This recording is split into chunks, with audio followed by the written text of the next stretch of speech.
Na Agátě naleznete v její části báru tenhle ten profesionální kávovar a dovolte mi, abych vám teďka ukázal, jak se s ním pracuje. Teďka zrovna budeme dopouštět vodu do zásobníku, takže vás malinko naučím, jak se to dělá, tak aby to pro vás tady u nás na Agátě bylo co nejkomfortnější. Takže zmáčknete tlačítko druhé zleva, kávovar vám takhle elegantně vyjede.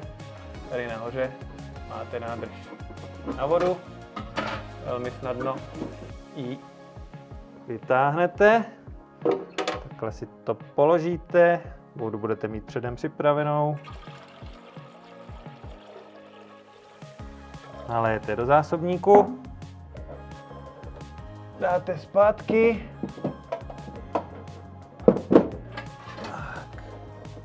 odkryjete,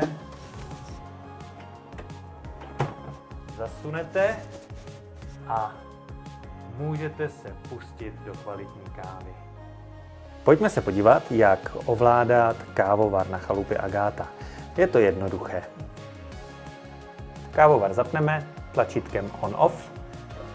Kávovar se nám pomaličku rozběhne, vyčistí a pak už si jenom vyberete vaši oblíbenou kávu, kterou si tady pohodlně zvolíte.